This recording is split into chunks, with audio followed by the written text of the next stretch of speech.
Hello friends, my self Nandini. Welcome to my YouTube channel. आज हम एक टॉपिक जिसके बारे में आज डिस्कस करने वाले हैं। ये जो टॉपिक है वो मेंटल डिसऑर्डर को ट्रीट करने के लिए यूज़ किया जाता है। जितने भी प्रकार के अपने मेंटल डिसऑर्डर हैं, साइकोटिक डिसऑर्डर हैं, वो कैसे ट्रीट किया जाता है, उनको नॉर्मल स्थिति में लाने के लिए किस तरीके से उनका इलाज किया जाता है, ये आज हम इस टॉपिक में कवर करने वाले हैं। तो आमतौर पर हम जैसे कहते हैं कि शॉक दे रहे हैं या वो जो भी शॉक दिया जा रहा है, जैसा हम कभी मूवी में भी देखते हैं, तो वो क्या है, ये शॉक देते हैं मेंटल डिसऑर्डर वाले पेशेंट को, ये सारी चीज़ें वो आज हम जानते हैं। तो इस टॉपिक का नाम है electro conversion therapy, ECT, electro conversion therapy. ठीक है। जितने भी मेंटल डिसऑर्डर हैं, जो भी साइकोटिक डिसऑर्डर हैं, उनको कैसे ट्रीट किया जाता है, उनको ठीक करने के लिए, नॉर्मल रखने के लिए आमतौर पर हम जो ट्रीटमेंट या जो शॉक देते हैं उसको हम कहते हैं शॉक थेरेपी या इलेक्ट्रो कन्वर्जन थेरेपी। ECT क्या है, कैसे देते हैं, किस किस कंडीशन में देते हैं, सारी चीज़ें आज हम इस टॉपिक में कवर करने वाले हैं। तो हम शुरू करते हैं ECT के बारे में। ECT को सोमैटिक ट्रीटमेंट भी कहा जाता है। सोमैटिक ट्रीटमेंट, जैसे अभी अगर कभी MCQ में जो भी मेडिकल के स्टूडेंट हैं, अगर कभी उनसे पूछा जाए कि जो ECT है वो किस तरीके का ट्रीटमेंट है, तो हमें अपना आंसर लिखना है सोमैटिक ट्रीटमेंट। ये सोमैटिक ट्रीटमेंट का पार्ट होता है ECT, जिसको कि इलेक्ट्रोकन्वर्जन थेरेपी बोलते हैं। इसका यूज सबसे पहले किसने किया, मतलब कुछ हम हिस्ट्री जान लेते हैं ECT जानने के पहले। सबसे पहले ECT की खोज किसने की, ECT यूज किसने किया, सबसे पहले किया था इटालियन साइकेट्रिस्ट, मतलब इटली के एक इटालियन डॉक्टर थे, साइकेट्रिस्ट, बिनी कार्लेटी। बिनी कार्लेटी के द्वारा अप्रैल 1938 में किया गया था। ठीक है। इन्होंने जो ये इटालियन साइकेट्रिस्ट थे, इन्होंने ही सबसे पहले ECT की खोज की और ECT का प्रयोग किया था 1938 में, 1938 में किया गया।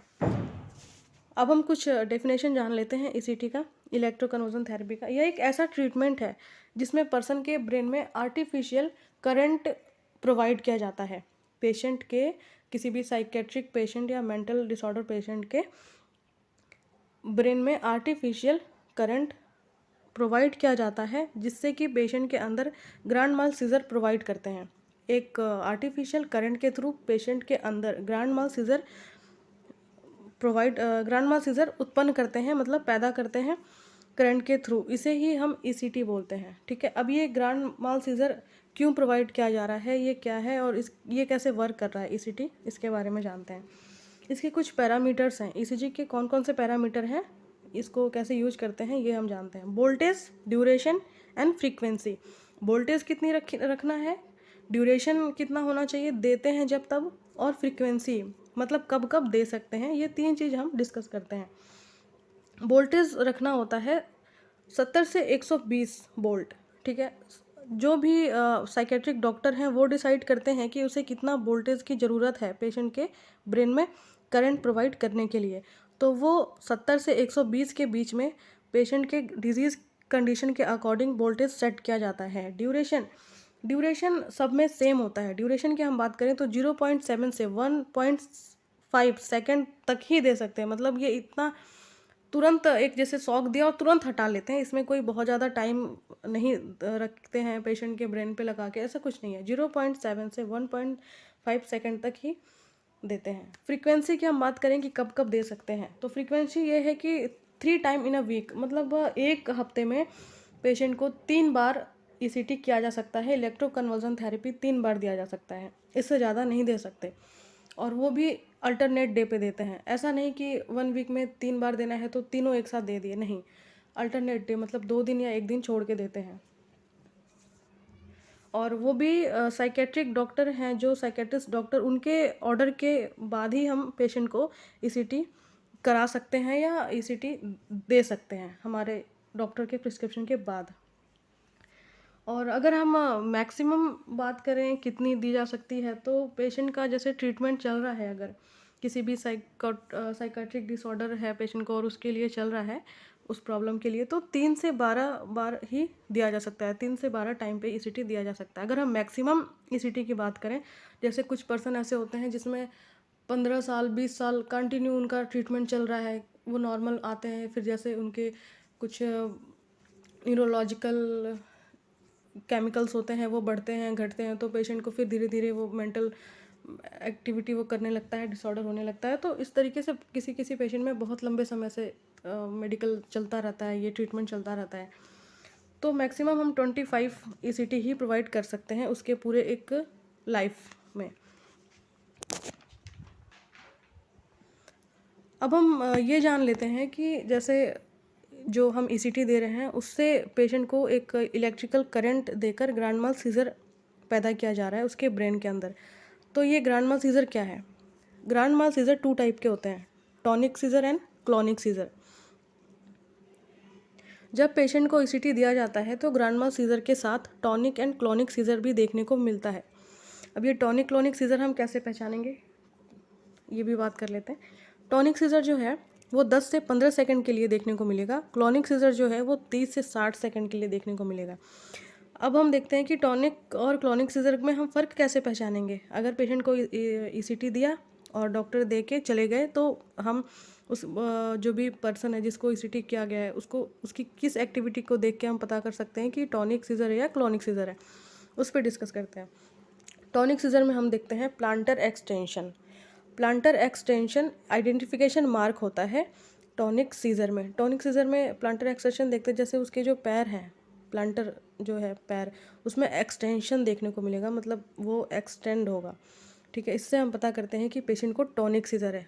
क्लॉनिक सीजर कैसे पता करते हैं? क्लॉनिक सीजर में रिदमिक मस्कुलर एक्टिविटी होती है, रिदमिक मस्कुलर एक्टिविटी होती है। इसमें क्या होता है कि धीरे धीरे धीरे उसकी मस्कुलर एक्टिविटी जो है, जैसे उसके मसल्स में ऐठन आ गया है, ठीक है, अब वो ऐठन जो है वो धीरे धीरे धीरे रिदमिक मस्कुलर एक्टिविटी डिक्रीज हो रही है, मतलब कम हो रही है, और ये फाइनली डिसअपियर हो जाती है बाद में। कितने ड्यूरेशन में? 30 से 60 सेकंड के बाद ये डिसअपियर हो जाती है। तो जब हम पेशेंट को ECT दिए तो उसके 10 से 15 सेकंड क्या रहा? Tonic scissor. देन लास्ट के 30 से 60 सेकंड क्या होगा? Clonic seizure. ठीक है, अब हम बात करते हैं मैकेनिज्म ऑफ एक्शन। ये कैसे वर्क करता है, ECT कैसे वर्क करता है? आमतौर पे जो ECG का मैकेनिज्म है वो अननोन है, बट फिर भी कुछ थियरीज़ हैं जिसके थ्रू हम इम्पोर्टेंट थियरीज़ की स्टडी करते हैं। जैसे बायोकेमिकल थियरी, ये एक इम्पॉर्टेंट थियरीज माना गया है, वैसे तो इसके अननोन है मैकेनिज्म। तो बायोलॉजिकल थ्योरी में हम क्या पढ़ते हैं, जैसे कि किसी भी पर्सन के ब्रेन में ECT प्रोवाइड करते हैं तो पर्सन के ब्रेन में प्रेजेंट न्यूरोट्रांसमीटर इंक्रीज हो जाता है। हमने पहले ही डिस्कस कर लिया था कि सेरोटोनिन, डोपामिन, नॉर एपिनेफ्रिन, ये सब क्या है? केमिकल्स, न्यूरोट्रांसमीटर केमिकल्स जो है वो ब्रेन में प्रेजेंट होते हैं। तो जब ECT प्रोवाइड किया, मतलब शॉक डिलीवर किया, तो उसके बाद उस पर्सन के ब्रेन में न्यूरोट्रांसमीटर बढ़ जाएंगे, इंक्रीज हो जाएंगे। और जैसे ही वो बढ़ा, मेनली बढ़ता कौन सा है? सेरोटोनिन और नॉर एपिनेफ्रिन, इन्हीं का लेवल इंक्रीज होता है। 2005 के रिसर्च के दौरान ऐसा पाया गया कि ब्रेन के जो पार्ट होते हैं, एक इमोशनल ब्रेन भी होता है, ब्रेन का एक पार्ट होता है इमोशनल ब्रेन, और एक होता है फ्रंटल लोब। तो जब ECT कर देते हैं तो पर्सन में फ्रंटल लोब वर्क करता है और इमोशनल ब्रेन को वो सप्रेस कर देता है, जिससे कि हैप्पीनेस उसके अंदर बढ़ जाती है और डिप्रेशन को वो सबसाइड कर देता है। ये एक ECT का मैकेनिज्म माना गया था 2005 में एक रिसर्च के द्वारा। तो पेशेंट क्या करता है, इमोशनल अपनी एक्टिविटी को साइड कर देता है और हैप्पी रहने लगता है। तो इसे भी एक रिसर्च के थ्रू इसके मैकेनिज्म में काउंट किया गया था। तो बायोकेमिकल थियरीज में ये होता है कि सेरोटोनिन और नॉर एपिनेफ्रिन का लेवल इंक्रीज हो जाता है और पेशेंट कुछ हद तक नॉर्मल हो जाता है अपने मेंटल डिसऑर्डर की कंडीशन से ECT देने के बाद। ये इसके बायोकेमिकल थियरीज में मैकेनिज्म के तौर पे पढ़ा जाता है। ECT 2 टाइप के होते हैं, direct ECT and modify ECT। Direct ECT ना बहुत पहले यूज़ किया जाता था, और अब के समय प्रेजेंट टाइम में तो हम मॉडिफाई ECT ही देखते हैं किसी भी पेशेंट के, जब भी पेशेंट को ECT प्रोवाइड करते हैं। तो डायरेक्ट में क्या होता है, जैसे इसके नाम है कि इसके नाम से पता चल रहा है कि डायरेक्ट ECT, मतलब इसमें पेशेंट को कुछ भी ड्रग नहीं प्रोवाइड करते थे, कुछ नहीं करते थे, डायरेक्ट शॉक दे देते थे। ये बहुत पेनफुल होता था, जैसा कि हमने मूवी में और आम तौर पे ऐसे देख रखा है कि डायरेक्ट शॉक दे दिया और पेशेंट चिल्ला रहा है, वो बहुत ज़्यादा पेनफुल कंडीशन में है। तो ये था डायरेक्ट ECT। ठीक है। अब मॉडिफाई ईसीटी जो प्रेजेंट टाइम में यूज़ किया जाता है, मॉडिफाई ईसीटी, उसका क्या मतलब होता है कि इसको चेंज कर दिया गया, मॉडिफाई कर दिया गया। इसमें कैसे मॉडिफाई करते हैं, मतलब इसमें ईसीटी करने के पहले पेशेंट को मस्कुलर रिलैक्सेंट ड्रग देते हैं, एनेस्थीसिया यूज़ करते हैं, ऑक्सीजन यूज़ करते हैं, सारी चीज़ें ड्रग देने के बाद तब जाके उसको ईसीटी किया जाता है। तो मतलब ये थोड़ा सा अच्छा है, डायरेक्ट की कंडीशन में मॉडिफाई ईसीटी काफ़ी अच्छा है। तो अब हम देखते हैं कि मॉडिफाई ईसीटी देने के पहले कौन कौन से ड्रग प्रोवाइड करते हैं वो मेंटल पेशेंट को। सबसे पहले देते हैं atropine sulphate injection. Atropine sulphate injection क्यों देते हैं? जब पेशेंट जैसे कभी, अब अगर कॉन्शियस पेशेंट है तो उसके माउथ के अंदर जितने भी सलाइवा का प्रोडक्शन हो रहा है वो क्या करेगा, वो उसको निगल जाएगा, मतलब घोट जाएगा। तो उसके एयरवे में ब्लॉकेज नहीं होता, उसका एयरवे किसी भी तरीके के उससे पेटेंट नहीं होता, जिससे कि कंटिन्यू पेशेंट सही है, चल रहा है। बट अगर ईसीटी का कंडीशन है, पेशेंट को कुछ टाइम के लिए वो बेहोश हो चुका है, उसका अगर सलाइवा सेक्रेशन होता रहा तो क्या करेगा, उसके एयरवे में जाके एस्पिरेट कर जाएगा, पेशेंट डेथ भी हो सकता है। तो सबसे पहले देते हैं एट्रोपिन सल्फेट इंजेक्शन, उसके माउथ के अंदर सेक्रेशन को कम करने के लिए। कितना देते हैं? 0.6 से 1 mg देते हैं सबक्यूटेनियस, 30 मिनट पहले, 30 मिनट पहले देते हैं ईसीटी करने के। एंड दूसरी इंजेक्शन देते हैं थियोपेंटिन सोडियम। थियोपेंटिन सोडियम क्या वर्क करता है? पहला हमने पढ़ा एट्रोपिन सल्फेट क्या किया, उसके माउथ के सेक्रेशन को कम करेगा, जिससे कि पेशेंट एस्पिरेट ना करे, डेथ ना करे, ठीक है। थियोपेंटिन सोडियम क्या करेगा? सेडेशन के रूप में काम करेगा, मतलब पेशेंट को बेहोश करेगा। कोई भी प्रोसीजर ना, अगर हम ऐसे पेशेंट को बेहोश, कुछ ऐसे खास प्रोसीजर जो है, अगर पेशेंट को बेहोश ना किया जाए तो वो बहुत पेनफुल होता है उसके लिए, तो इसलिए सेडेशन जरूर दे देते हैं, पेशेंट थोड़ा रिलैक्स हो जाता है। थियोपेंटिन सोडियम यूज़ करेंगे सेडेशन के लिए। ये देंगे 5 to 10 ml देते हैं, आईवी देते हैं, कैनुला के थ्रू उसके देंगे 5 to 10 ml। एंड तीसरी मेडिसिन कौन सी यूज करते हैं? Succinyl choline. Succinyl choline use करते हैं। ये क्या वर्क करता है? Muscles relaxant. जैसा कि हम सभी जानते होंगे कि जब सीज़र आता है, जैसे आमतौर पे उसको मिर्गी भी बोलते हैं, ऐसे गांव के लैंग्वेज में अगर बताया जाए तो मिर्गी बोलते हैं, जो मेडिकल लाइन के नहीं होते। तो जब सीज़र आता है तो उसमें उसके सारे मसल्स जो है वो ऐंठने लग जाते हैं, और कभी कभी इतने ज़्यादा कि बोन भी फ्रैक्चर होने के चांस होते हैं। तो इसी तरीके से जब हम पेशेंट को करंट देकर ग्रैंड माल सीज़र उसके अंदर लाना चाह रहे हैं अगर एक करंट के थ्रू, तो उसमें पेशेंट का भी फिर से यही आएगा कंडीशन कि उसके मसल्स जो है वो पूरे ऐंठ जा रहे हैं, ऐंठन आ जा रही है। तो उससे उस राहत पाने के लिए, उसको सही करने के लिए, ट्रीट करने के लिए हम पेशेंट को सबसे पहले उसके 30 मिनट पहले पेशेंट को दे देंगे सक्सिनाइल कोलिन, मसल रिलैक्सेंट के लिए यूज़ करते हैं। 0.3 to 0.5 mg IV यूज़ करते हैं। इसके बाद पेशेंट को O2 एडमिनिस्टर करते हैं 2 से 3 मिनट के लिए, ठीक है। तो हम ये 3 मेडिसिन देंगे।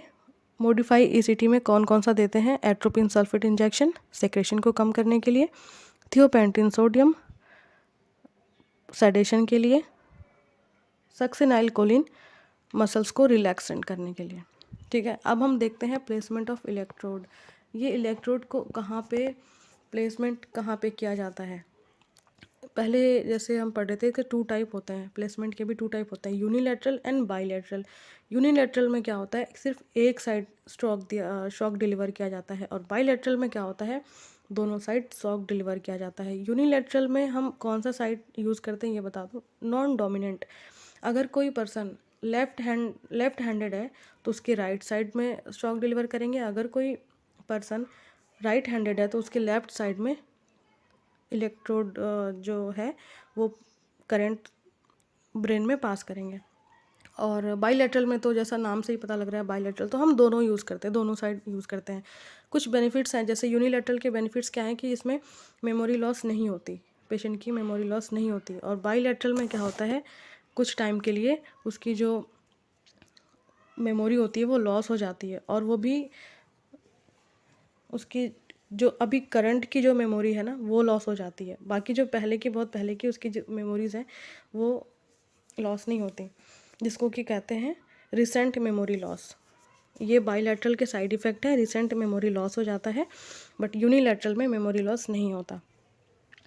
अब हम देखते हैं कि इसकी प्लेसमेंट कैसे देते हैं। हम एक इमेजिनरी लाइन बनाएंगे आउटर कैंथस ऑफ आई, हमारे जो आई का आउटर कैंथस है, and tragus of year, year का जो टर्गस है, ये टर्गस ऑफ ईयर किसे कहते हैं, जो ईयर की ओपनिंग है ना, उसको जो एक ढकने वाला एक पार्ट होता है जो उसको कवर कर रहा है, उसको हम बोलते हैं टर्गस ऑफ ईयर।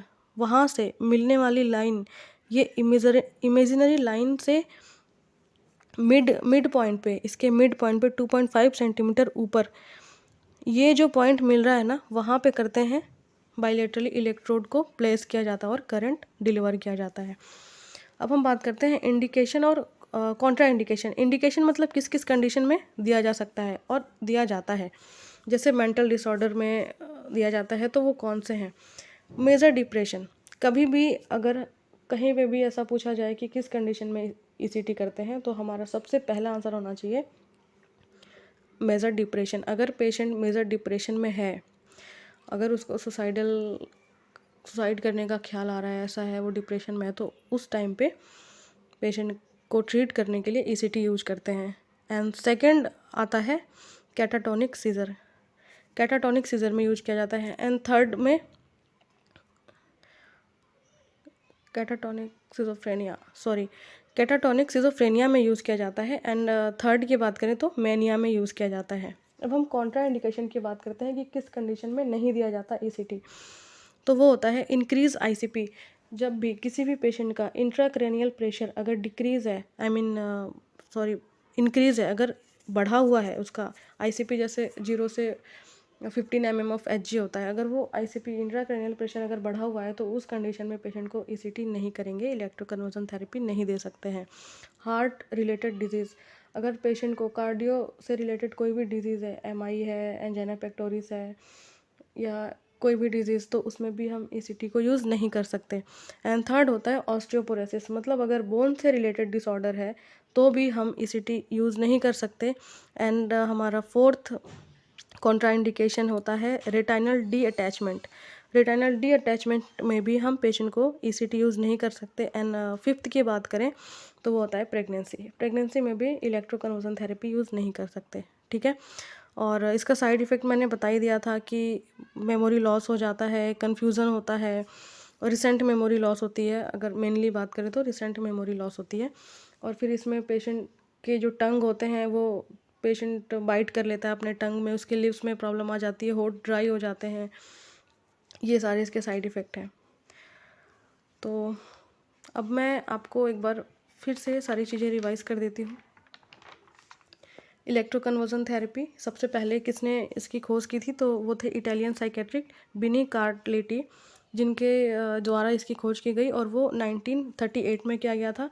और इलेक्ट्रोकन्वर्जन थेरेपी एक ऐसा ट्रीटमेंट होता है जिसमें पर्सन के ब्रेन में आर्टिफिशियल तरीके से ग्रैंड माल सीजर प्रोवाइड करते हैं, और करंट के थ्रू ग्रैंड माल सीजर पैदा किया जाता है। किसके थ्रू? करंट के थ्रू। वोल्टेज की बात करें तो इसके पैरामीटर्स थे वोल्टेज, ड्यूरेशन एंड फ्रीक्वेंसी।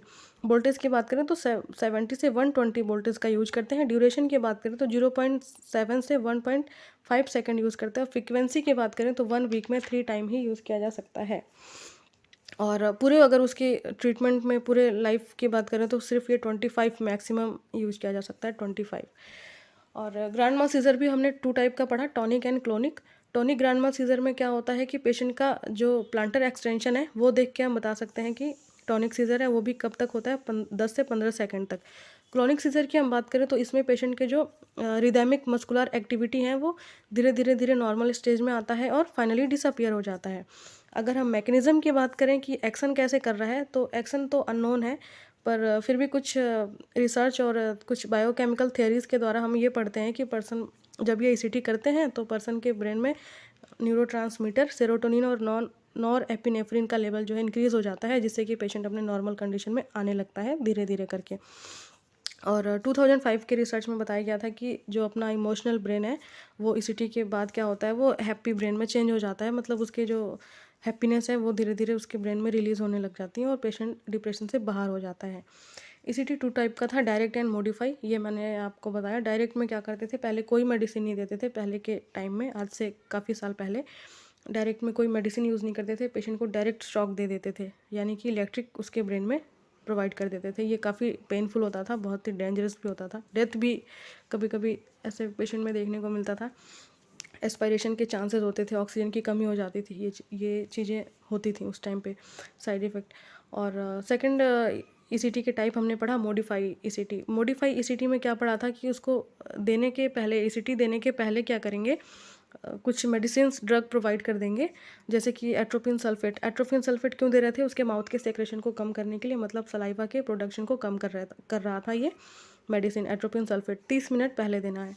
और पेशेंट को 6 घंटे पहले कुछ भी खाने को नहीं देना है, कुछ भी उसको कुछ नहीं देते हैं, लिक्विड या फूड कुछ नहीं देते हैं पेशेंट को। मतलब उसका एनपीओ रखते हैं पेशेंट को 6 आवर। उसका ब्लैडर, उसका स्टमक, स्मॉल इंटेस्टाइन, सारी चीज़ें उसकी इम्पटी रखनी होती है। इसलिए 6 घंटे पहले, ईसीटी देने के 6 घंटे पहले पेशेंट को एनपीओ रखते हैं। तो एट्रोपिन सल्फेट दे दिया उसके सेक्रेशन को कम करने के लिए। थियोपेंटिन सोडियम है सेडेशन के तौर पे। एंड सक्सिनाइल कोलिन देते हैं मसल्स रिलैक्सेंट के लिए, ठीक है। एंड प्लेसमेंट ऑफ इलेक्ट्रोड, ये यूनिलैटरल एंड बाईलैटरल होता है। यूनिलैटरल में नॉन डोमिनेंट साइड देते हैं, एक साइड देते हैं। बाईलैटरल में दोनों साइड यूज़ करते हैं। और इमेजिनरी लाइन हमने बता दिया था, outer canthus and inner canthus. Outer canthus of ear and tragus of outer canthus of eyes and tragus of ear, इन दोनों के बीच जो इमेजिनरी लाइन बन रही है उसके मिड पॉइंट से 2.5 सेंटीमीटर ऊपर बाइलेटरल इलेक्ट्रोड को प्लेस किया जाता है। और इंडिकेशन बताया कि किस कंडीशन में दिया जाता है, तो वो है एक major depression and catatonic schizophrenia and mania. ये 3 कंडीशन में हम ईसीटी कर देते हैं जिस भी पेशेंट को ये कंडीशन पाई जाती है, एक depression and catatonic schizophrenia and mania. Contra indication की बात करें तो जब पेशेंट कभी भी किसी मेंटल डिसऑर्डर पेशेंट का इंट्राक्रैनियल प्रेशर बढ़ा है तो उसमें नहीं देते हैं। Heart related disease, cardiac disorder में नहीं देते हैं। और ऑस्टियोपोरोसिस यानी बोन डिसऑर्डर में नहीं देते हैं।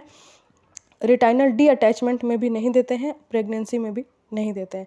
साइड इफ़ेक्ट मैंने बता दिया। लॉस, इसकी मेमोरी लॉस, इसमें मेमोरी लॉस होती है, पेशेंट को कन्फ्यूजन फील हो सकता है और रिसेंट मेमोरी लॉस होती है मेनली। ये थे हमारे ईसीटी का टॉपिक। आई होप आपको वीडियो अच्छी लगी हो, वीडियो आपके लिए हेल्पफुल रही हो, ना कि केवल एग्ज़ाम के बेस पे, बल्कि आपको एक जनरल नॉलेज के तौर पे भी आपके लिए ये हेल्पफुल रहा होगा वीडियो। और अगर आपको मेरी वीडियो अच्छी लगी तो आप मेरी वीडियो को लाइक करें, कमेंट करें एंड सब्सक्राइब करें मेरे चैनल को। इससे मुझे काफ़ी सपोर्ट मिलेगा और मैं आपके लिए अच्छे अच्छे वीडियोस या अच्छे नॉलेज की चीज़ें आपको और आगे भी अपलोड करती रहूँगी, जिससे कि आपका कुछ नॉलेज गेन होगा।